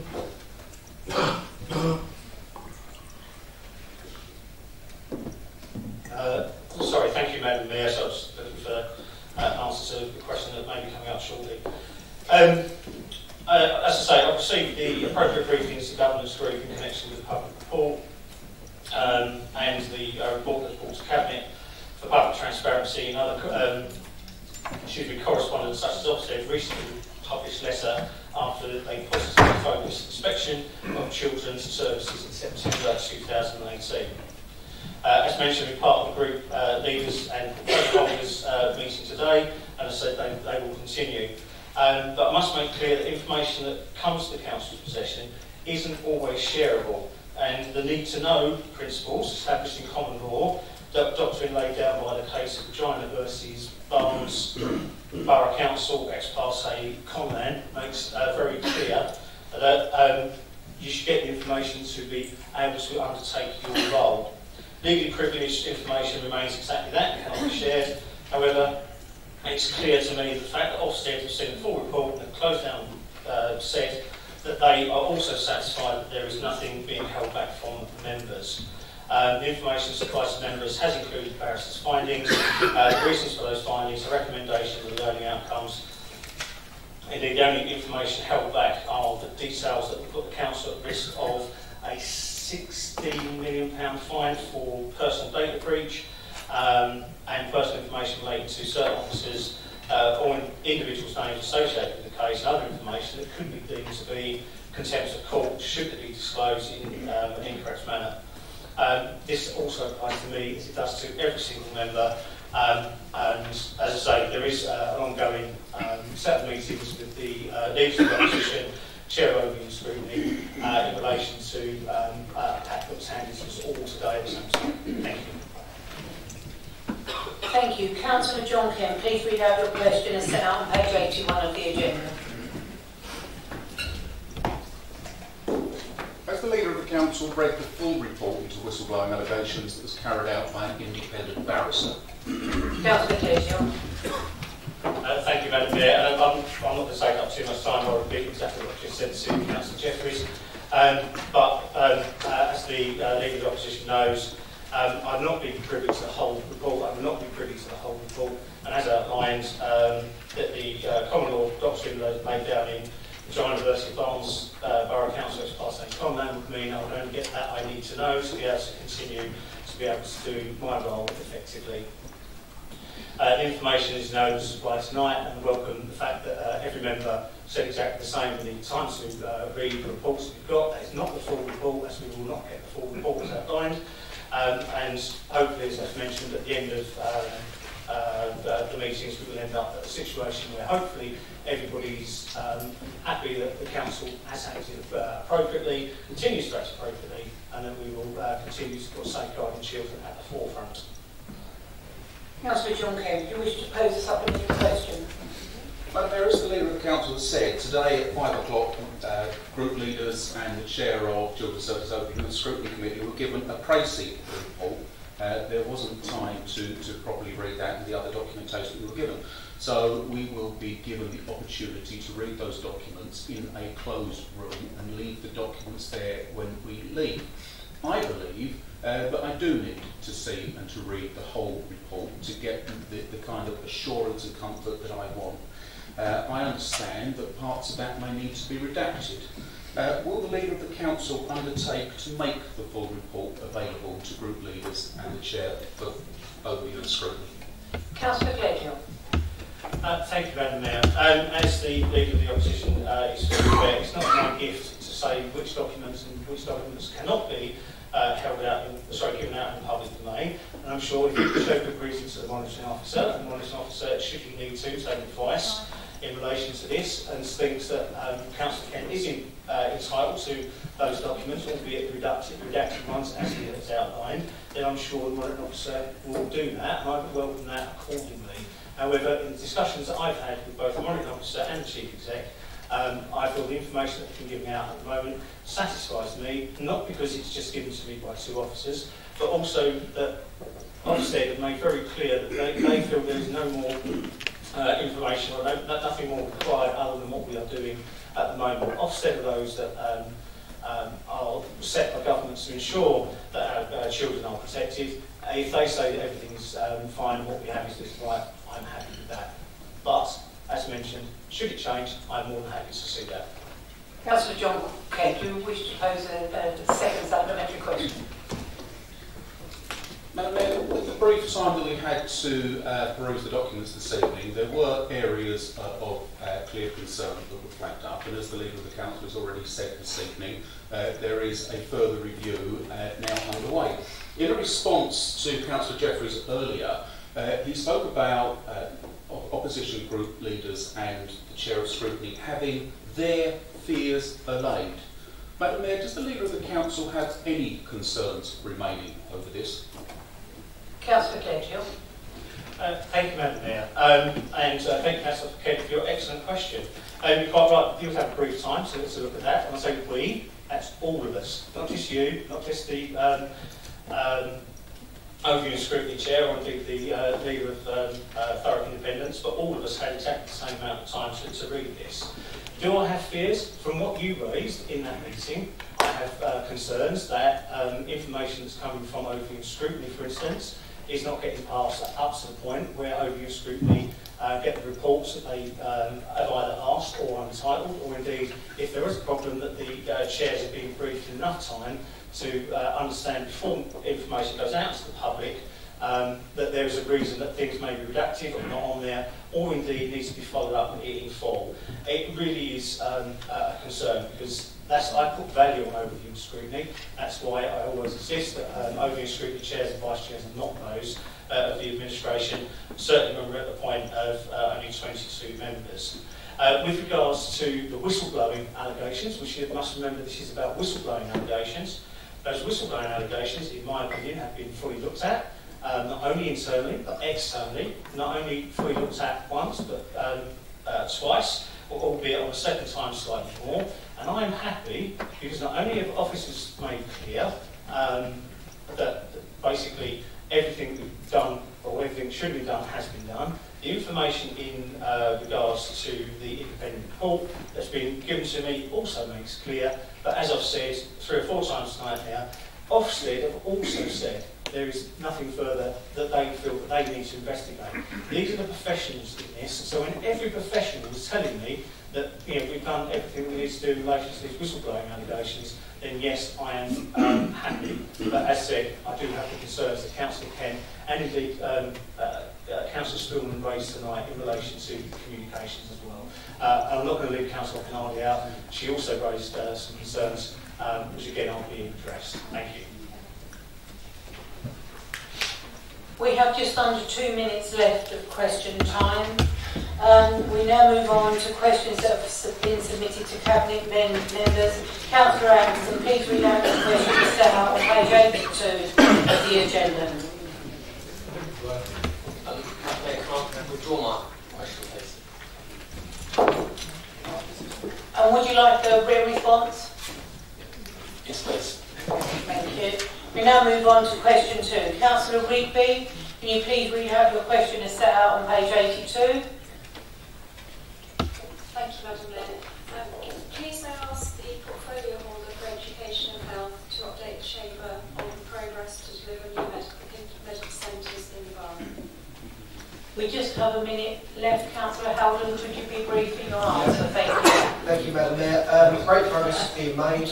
Shortly we will be in a position where we can share with scrutiny the plans for a redesigned Thurrock Hospital, better utilising that space. Plans have already gone forward to Cabinet to redesign bus routes to ensure that people can flow to the new medical centres. I know concerns have been expressed regarding reports that there is a cost viability issue with the integrated medical centres. This is not the case. There is a statement of fact to be made that because of the calling of the decision of the STP regarding Orsett Hospital, we cannot properly go through the process of saying how much revenue will go to each medical centre to repay the cost of borrowing, because we can't predicate the decision on services decanted from Orsett into the medical centres, because that decision is paused. This is an unwelcome pause, but not a showstopper. And I would just say, for the members of the public who are expecting us to deliver on £70 million of new health estate, it is very disappointing that the decision about Orsett was published in June and it's taken to the 5th of December for the Scrutiny Committee to do its job and actually call it in. Thank you, Councillor Howland. That's the end of question time. I will now go through the questions that have been submitted but not been able to be posed this evening. I will ask if you want to withdraw the question or if you want a written response. Question 3, Councillor Okanardi. Yeah, I have to request a written response because this is a submitted question and I cannot wait till next year to get an answer. So, written question, please. Thank you. Sorry, written answer. Councillor Shinnick. Haven't written this one today. Councillor Smith. Written response, Madam Mayor. Councillor Fletcher. Thank you, Madam Mayor. Since I raised the question, I've miraculously received the information I was after, so I'll now withdraw the question. And Councillor 7, Councillor Fletcher. On this one, I'd like a written answer, please. Thank you. And Councillor John Kemp. Madam Mayor, I will withdraw the question if Councillor Johnson will find 5 minutes to talk to you about it afterwards. Yes, he will. Thank you. Thank you, Councillor Johnson. You're even better at that than Morris dancing. Question 9, Councillor John Kerr. Written response, please, Madam Mayor.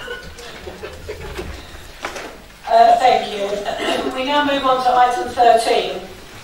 Reports from members representing the council on outside bodies. Does any member who represents the council on outside bodies wish to present a report this evening?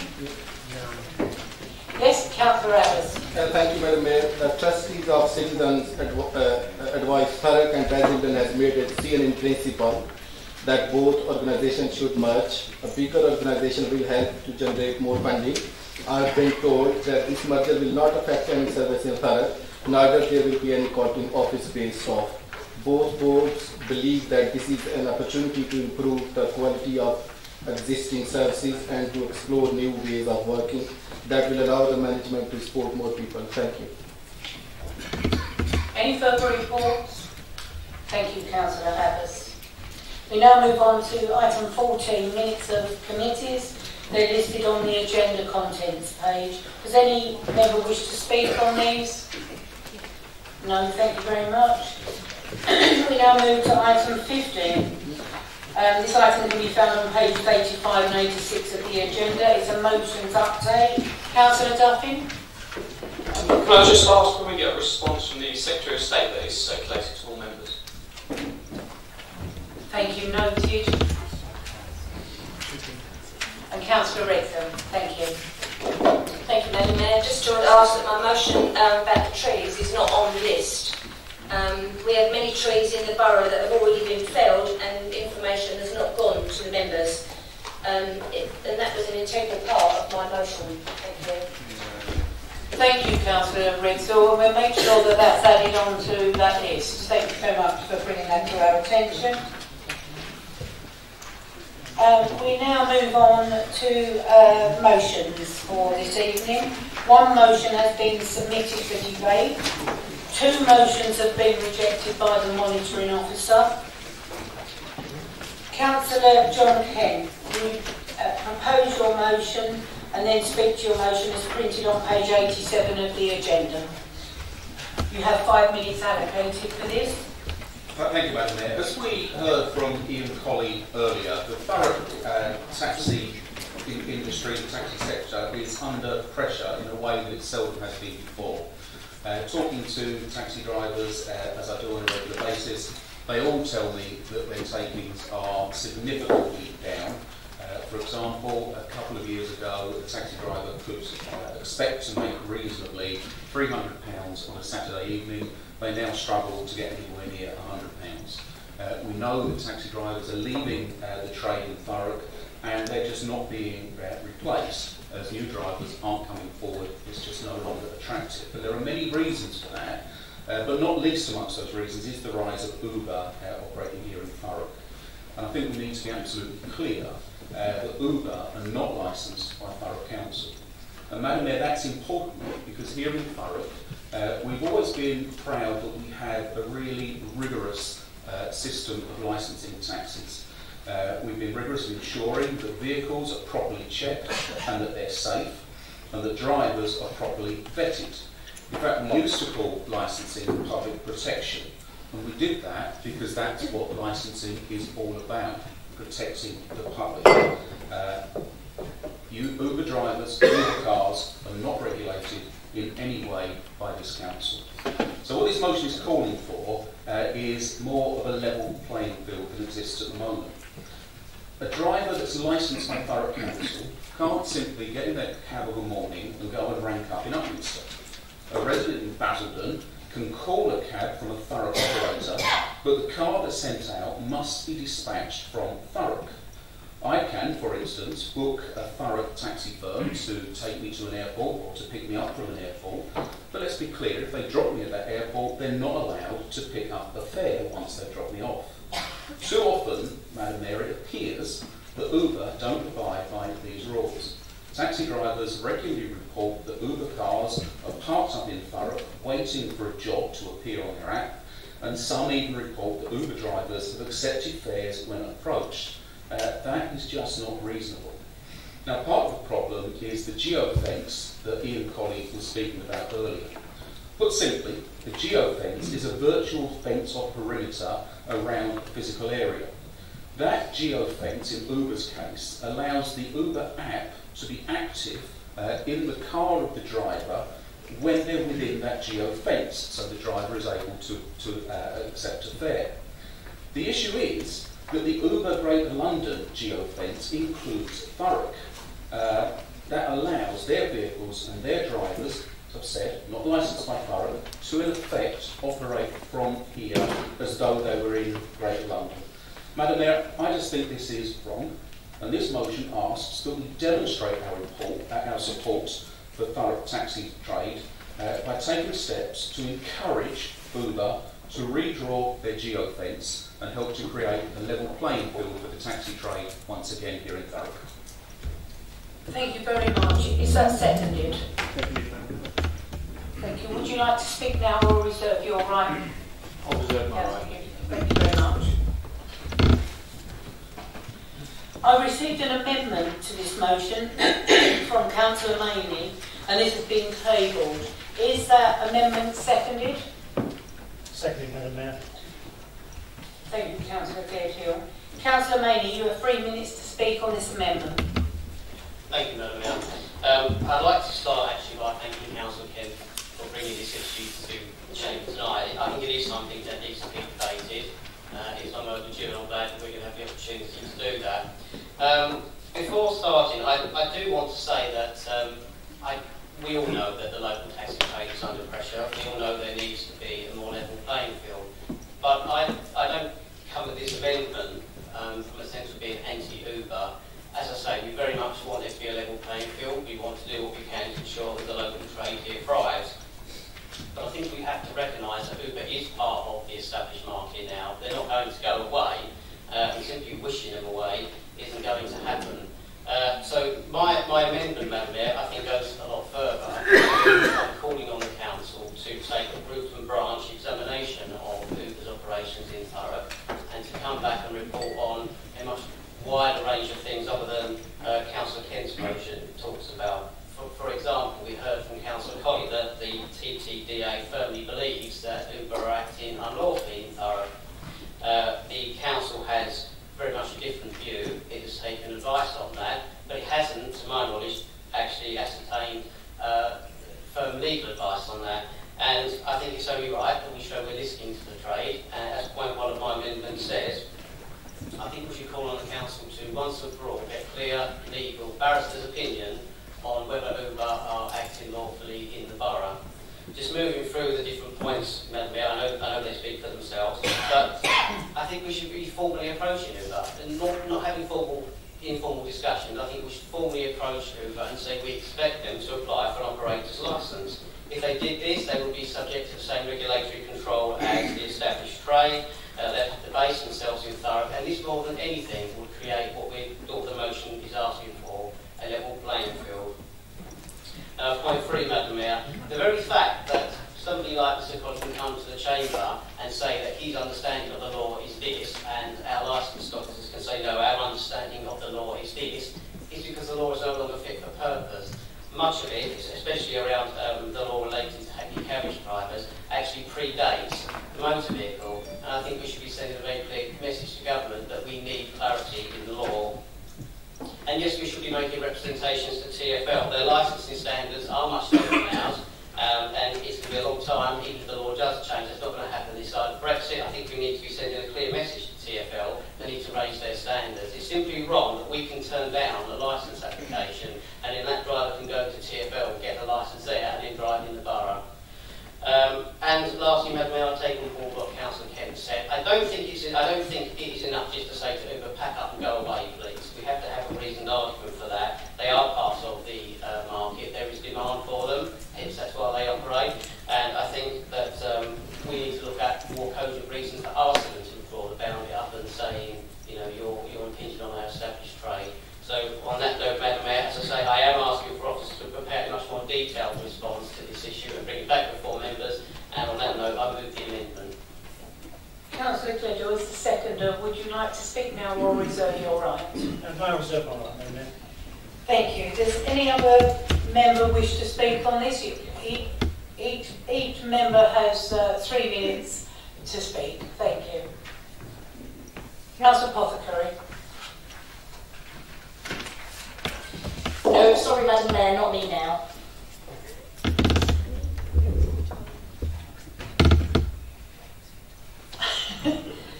Okay, my assistant has told me the wrong.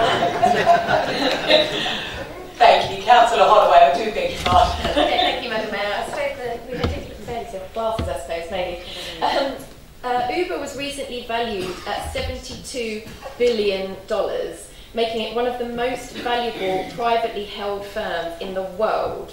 Yet it doesn't pay its drivers properly. Just last month, Uber drivers across the UK went on strike over its pay and conditions. I believe Thurrock should be encouraging businesses to Thurrock who pay their workers properly, setting an example. We want those of our residents who choose to work for Uber to be paid properly so that they can live properly in the borough. Thank you. Councillor Howden. Thank you, Madam Mayor. I'll be voting in favour of Councillor Maney's motion, Councillor Maney's amendment. I'm certainly not anti-Uber or anti-free market, but it's quite right that we do make sure that people who operate in our borough are operating on a level playing field. If Thurrock Council has a rigorous standard that we can apply to taxi drivers, it's only quite right that similar rigorous standards are applied to all operators. The reason I favour Councillor Maney's amendment over Councillor Kent's original motion is because Councillor Kent's original motion only essentially calls on the goodwill and charity of people who we have no legislative power over to choose to redraw the geofence. Now, if there is a concern about illegality on behalf of an operator, for example Uber, well then we should investigate the illegality. It doesn't matter if the geo-boundary is London and Thurrock, or if the geo-boundary is the entire nation. If there's an allegation of illegality, we should investigate that fully. And we can't come at it in a haphazard manner as if it's just an assault on Uber. I take Councillor Holloway's point that what big companies pay their employees is an incredibly important issue. But what we're talking about specifically in this motion is, are Uber operating in a manner that is either unsafe in the borough for our residents, or are they operating in a manner that allows them to skirt around basic competition laws that our taxi drivers have to adhere to? And that's why I think it's appropriate that a focused piece of work is done to consider, first of all, is illegality taking place, in which case we should take robust action. If illegality isn't taking place, but we don't think the regulatory standards are fit and appropriate, do we then try and encourage you to take on operator status in Thurrock so we can hold them to the same standards? It requires a focused and considered piece of work to make sure that we get the right deal in the borough, and not simply either just assault Uber or just trying to hope that we can redraw the geofence. Because if illegality is taking place or unfair competition is taking place, simply redrawing that fence, hoping others will withdraw the fence, which is not something in our gift, that's simply not going to do the trick.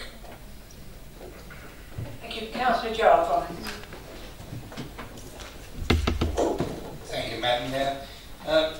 Well, Councillor Kent's motion does go right to the heart of the problem, is that Uber are suggesting Thurrock is part of the Greater London. Now, obviously that is not correct, because Greater London stops at Upminster, as we all know.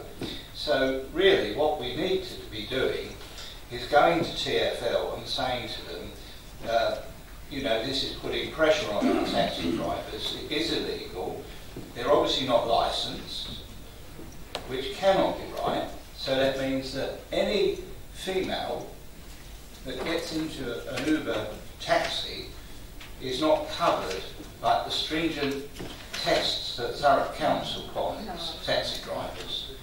And that's very important. So we ought to be going to TfL and saying to them, this is wrong, it needs to stop. And that's a clear message. Councillor Spillman. The reason I'm not supporting the amendment is because this is license's job. We don't need a motion to tell licensers to do their job. You know, why are they not doing this? We just need to, for the senior management, say licensing, do your job. No wonder the taxi drivers are frustrated. You know, if our own licensing firm aren't looking into these things, no wonder they're fed up.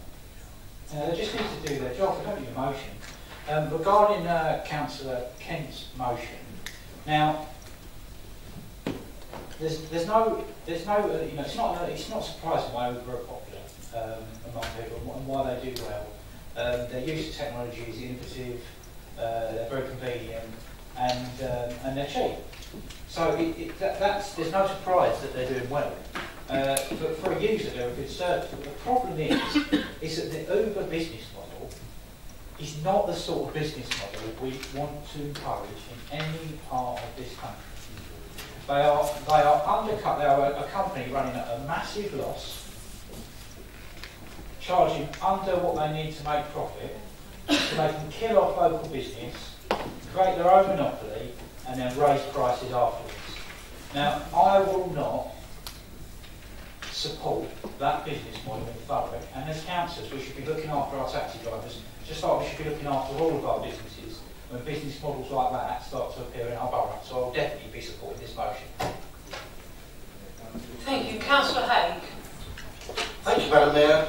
I do support the principle of supporting our local businesses. However, I don't believe Councillor Kent's motion tonight lays out the fullest way for achieving this. I don't believe our local taxi firms are seeking favouritism. What they're seeking is a level playing field that will enable them to compete fairly with Uber. Councillor Kent's motion seeks to restrict Uber from operating in Thurrock. I don't believe that is the best way forward. It will certainly not be popular with the paying public, many of whom use Uber on a regular basis. As we've heard, presently Uber taxis working in Thurrock do not have to meet the high standards of vehicle quality and safety that our local licensing regime demands, and which locally licensed firms have to comply with.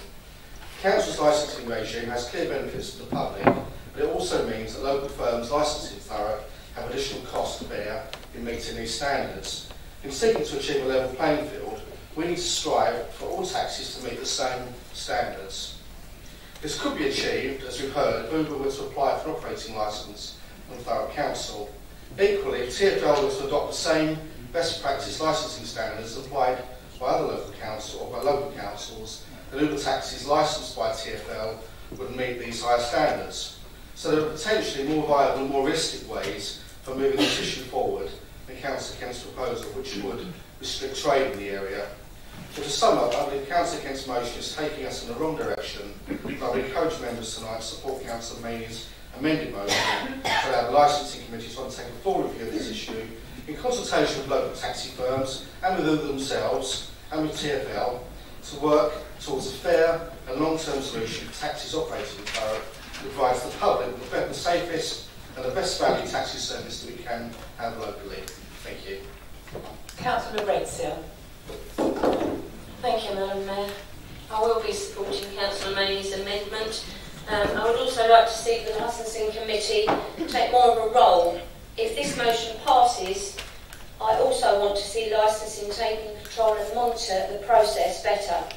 Everyone needs a level playing field. I think, as Councillor Gledhill mentioned a little while ago, we can stop someone having a licence and take away their licence, and they can automatically go and work for another company, so like Uber. So thank you very much, Madam Mayor. Thank you. Councillor Cockshall. Yes, I've never used an Uber, never wanted to use an Uber, and I obviously Peter Hain in the 70s decided to ban it and not use any flying oranges as a Labour MP. I think we should do the same. I think the Uber practice is exactly what the Councillor Spillman has said. It's a market domination tactic. It's completely wrong. But the problem is that we've got to get some facts to deliver it, and you've got to get the facts right, and that's why these 5 things are really important, so that we've got some facts to actually deal with Uber. I can do it personally, but let's have something around here, and I urge everyone today just to trade, because something that is on there, and if we get these 5 in writing or a motion here, and I do take your point, it's something that you like to see, but we've had motions before like this, continuously from your group saying, I urge this, and from your chairman, can you get the chairman of Voting Streets to do this? These are 5 things that we can actually get some facts down there. And number 1 is a really important one, really. We've heard tonight that he's having to go to get council opinion. Let's get the officers to get paid themselves and get independent legal barristers' opinion from this council money, from our council. And this is what he's asking. Please, let's get some independent advice from the views of it. And that's what that item 1 is actually asking for. And that's exactly what's been demanded today from the taxi drivers of Thurrock. And what we want to do is actually item 5 is actually mentioned in the motion as well. So obviously it's clear of clarifying everything about the motion, but it's actually getting some facts and getting some understanding from all 49 of us today. We can actually move forward with and we can all agree that we need to do something. Councillor Johnson. Thank you, Madam Mayor. I will be supporting the amendment. I do support free market, but I'll be very quick because it's been said much more eloquently than I could have by all my colleagues here. Both these motions, the crux of it is a level playing field. You cannot create a level playing field by simply restricting someone else's trade. They have to be sat down, spoken to, and come under the same restrictions as everyone else does. So I will be supporting the amendment. Councillor Gerrish, do you wish to speak as the seconder for the substantive motion? You have 3 minutes. Thank you, Madam Mayor. I'll try not to speak for too long, as I think many of the facts and details have already been covered by other members of this debate. Above all, I think that we as councillors must be concerned with protecting our residents. We know that Uber are operating in Thurrock. We know too that we've never, as an authority, passed our view on whether or not they're a fit and proper organisation to operate within Thurrock. And let's make very clear, this isn't a criticism of anyone who would choose to use Uber. I hope that none of us would criticise someone who chooses to make use of a commercial service. Neither should we criticise any of our residents who choose to make a living by driving for Uber. However, for Uber itself, there are some very real concerns over their business practices. And boundaries, Madam Mayor, are very important. We know the Conservative group are redrawing their own geofence within this chamber to take up large portions of the Thurrock independence. Come over. Oliver, we miss you. That doesn't mean it's right. For Uber, I think the Greys is part of London. The council does need to take the lead on this, Madam Mayor, and we need to take the lead on protecting our licensing regime in Thurrock. Technology firms, however innovative and disruptive, must be made to understand that they are not above the law. Madam Mayor, I don't support the amendment. I think we need action on this issue, and this amendment appears to offer mainly prevarication and delay on a range of issues rather than concrete action on one. I'm not against many of the actions suggested, but the group opposite are in administration. I understand they chair the licensing committee. I'm sure they have the capability to kick off a wider review if they so wish and to push this agenda forward. So, Madam Mayor, let's get on and take some action to support our local taxi drivers. I do hope that members will support this motion this evening. Thank you. Councillor Gledhill, do you wish to speak as seconder of the amendment? Thank you, Madam Mayor. Yes, I will be supporting the amended motion. Because I want to make sure that our residents still have the choice to use which company they choose to use.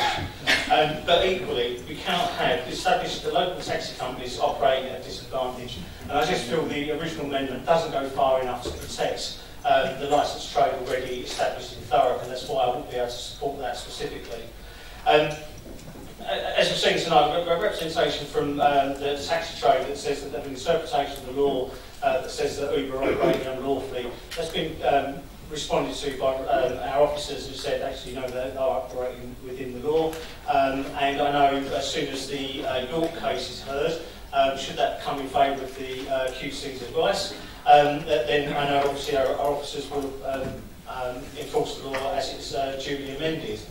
I'm really concerned though that, as Councillor Maley said, that the taxi rules are just so outdated. We shouldn't have the situation where someone could have their licence taken away from them in Thurrock, literally drive a few miles down the road into London and get a TfL licence to be able to operate anywhere with an operator who operates out of London. And that, I say, includes Uber, but it also includes any other operator that was set up to be able to do it. The laws at the moment just don't go far enough, and I feel they need to be changed. Something that's not addressed in the original motion. We've heard that the geofence covers Thurrock. It actually covers nearly half of Essex. And again, there are Essex local authorities that have much lower standards than we do in licensing. And I 100% agree with Councillor Kent. Our licensing rules are high for a reason, and they need to stay high. And quite frankly, in my opinion, that's everybody else bucking up their ideas and taking on board what we're doing. And if we're not going far enough, us bucking up our ideas and going further to make sure our local residents are properly protected when they get into a cab that comes in Thurrock. And that's why I also agree that Uber should be made to apply for an operator's licence in Thurrock. So all of their drivers operating in Thurrock will be licensed by Thurrock. All of them that operate in Thurrock, their vehicles will be checked by Thurrock. So they will be up to the same standards as the people that Mr. Cohen represents and those that transport us all around the borough quite safely. I'm going to mention the fares. I wasn't going to, but it was brought up. I can assure Councillor Spillman, every time I've got one of the local cab firms, because I've never used Uber, certainly not for one of the longer distances, it's actually been cheaper using one of the good Thurrock taxi companies than it would be to get one from the internet. As I say, as I was about to say, officers have actually really engaged with Uber in relation to this. There's not officers sitting back and doing nothing that's been suggested. There is another meeting with Uber in January. You have had 3 minutes I do apologise, I'll be very quick. It's not just me that's calling for this. Jacket Oil Price has also called for it. So I really think we must support the amendment to make sure we go far enough and not just open up Uber to the ability to say, no, you've said no for no reason, we're saying no for no reason. So please support the amendment. Councillor Maley, as mover of the amendment, do you wish to have a right to reply? Thank you, Madam Mayor. The arguments I may stand, I make them already, but what I simply say to members is this: if you really want to look long and hard about how best to tackle Uber, to support a motion which really asks that we as a council go to them and say, would you mind removing Thurrock from your boundary? If that is what you think is the best way to approach this, if you really want Uber out of the borough, you do a great disservice to what you're seeking to achieve. If you support a motion which is really quite weak in what it's trying to achieve, do we honestly think that by asking Uber to withdraw their boundaries, they're going to say, oh yes, okay then, as Councillor Gledhill said, their boundary covers a huge chunk of Essex. Do we honestly think they're going to withdraw that each time a local authority says, would you mind removing it? What argument are we using other than, oh, we don't like you?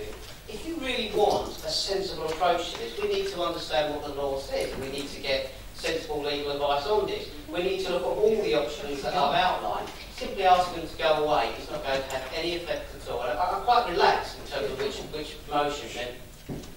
motion members wish to support. But I'm very clear about one thing.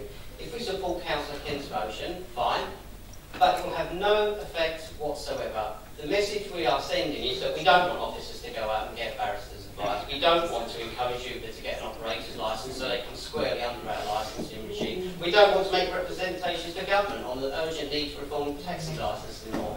That's fine. But if we support Councillor Kent's motion, it will be, quite frankly, business as normal.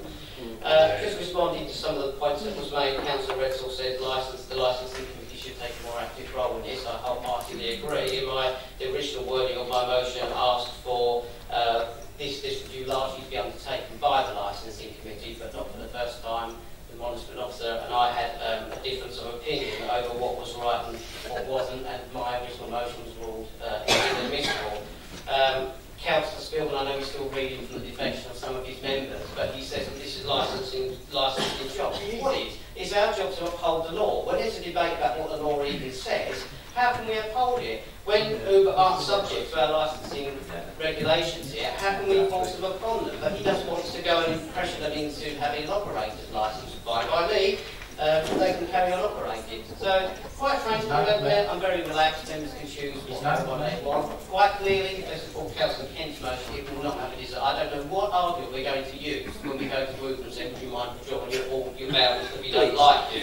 We need facts, we need evidence, we need to know what the law says, and then we can tackle it. Excuse me, can we just go, please be quiet while the councillor is speaking. We have 11 seconds left. I think I've finished, Madam Mayor. Thank you. Sorry, Madam Mayor, I was named there. Can I not respond to that? No. Excuse me, councillors, I have the right to say, no.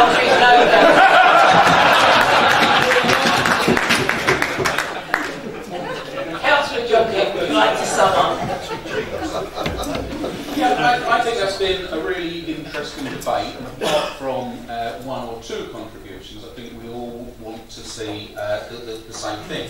To say to Councillor Maley, the legal barrister's opinion, yeah, I think that's something that we should do. Formally approach Uber, which is what he said, yes, I think that's something we should do. He makes the point that the national licensing standards predate cars, yeah, we should be looking to do something about that. I've just got to say, though, that I have a lot more confidence and faith in officers of this council than Councillor Maley appears to have.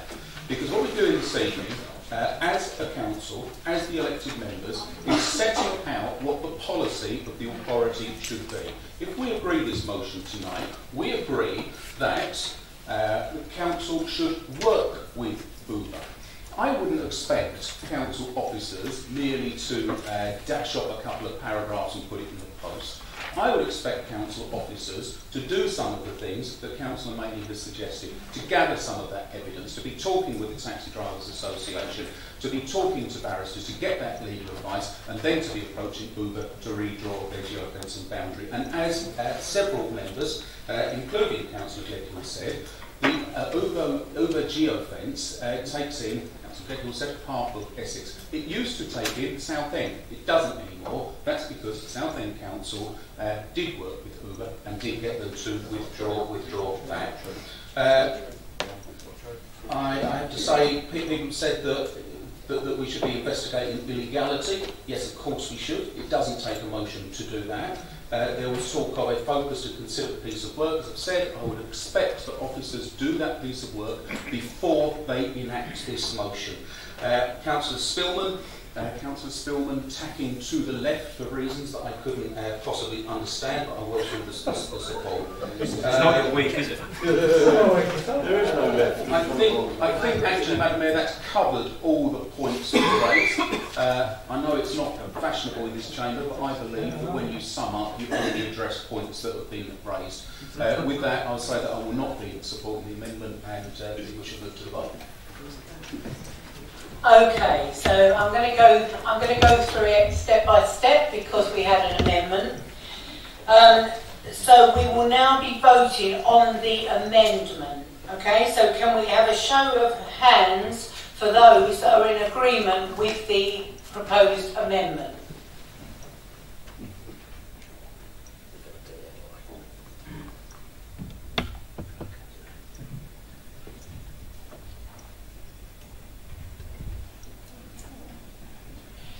And those against the amendment?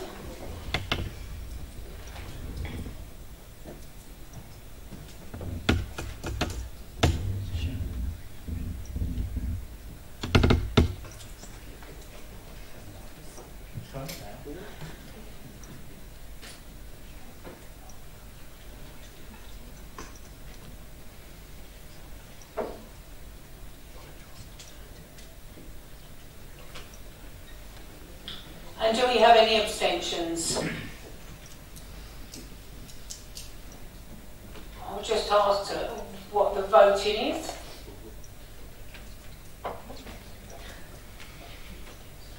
We'll need to do the vote again. I do apologise. We appear to have got different figures. So those... It's not my mathematics, I can assure you. As you know, I went to a good school, James Howard. So if we, first of all, we are voting on the amendment. Those in favour of the amendment, please clearly indicate.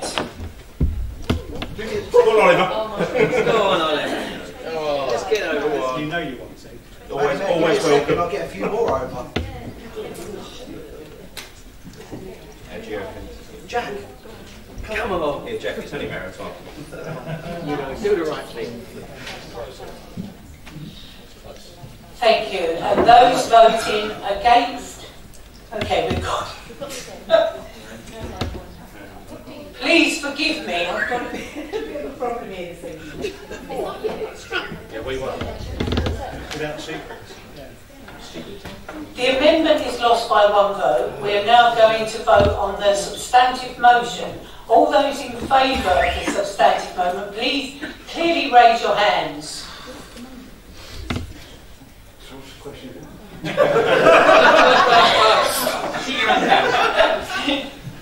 Yeah, is that what he This is for the original one.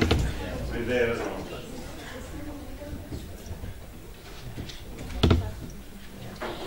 The motion is carried.